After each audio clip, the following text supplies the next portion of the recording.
এই মুহূর্তে সেখানকার সবশেষ পরিস্থিতি জানাতে আমাদের সাথে যুক্ত হচ্ছেন আনোয়ার হোসেন। আনোয়ার, গতকাল শিশুটির অবস্থান দেখতে আলো ফেলে এবং আওয়াজ শোনার চেষ্টা করা হয়েছিল ক্যামেরার মাধ্যমে। আজ কি সে ধরনের কোনো কিছু দেখেছেন কিনা, আর এই মুহূর্তের পরিস্থিতি জানাবেন। ঢালাইয়ের সেরা প্রিমিয়ার সিমেন্ট।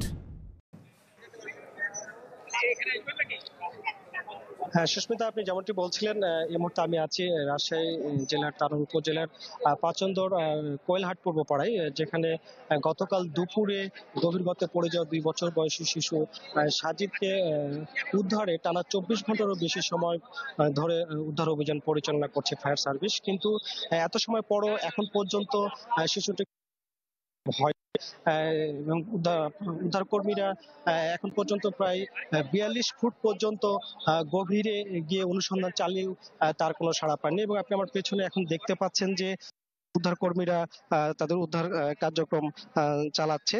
তো আপনি যেমনটি বলছিলেন, আমরাও গণমাধ্যম এবং মাধ্যমে জানতে পেরেছিলাম যে গতকালকে ক্যামেরার মাধ্যমে ওই শিশুটিকে যে গর্তে পড়ে গিয়েছিল সেখান থেকে তাকে ট্রেস করার একটি চেষ্টা চালানো হয়েছিল। কিন্তু যতটুকু আমরা জানতে পেরেছি যে সেখানে সেই গর্তের ভিতরে খড়, মাটি এবং ধুলোবালি পড়ে থাকায় সেটি খুব একটি স্পষ্টভাবে ট্রেস করা যায়নি। তবে স্থানীয়রা তার ওই শিশু সাজিদের কান্নার শব্দ তারা শুনতে পেয়েছিলেন, যার ফলে পরবর্তীতে ফায়ার সার্ভিস কর্মীরা এই উদ্ধার অভিযান শুরু করে।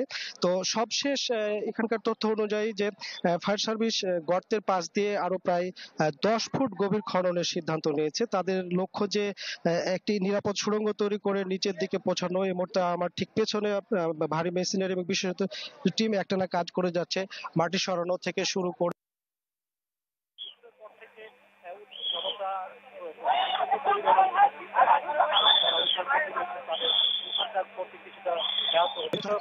কিছুটা ব্যাহত হচ্ছে। তবে প্রশাসন এবং ফায়ার সার্ভিস কর্মীরা আমাদেরকে জানিয়েছেন যে যত সময় লাগুক না কেন শিশু সাজিদকে তারা করবে। তবে এই মুহূর্তে সবার একটি প্রচেষ্টা যে জীবিত বা মৃত। আনোয়ার হোসেন, আপনাকে ধন্যবাদ। চাঁপাইনবাবগঞ্জ থেকে আমাদের সাথে যুক্ত হয়েছিলেন সহকর্মী আনোয়ার হোসেন।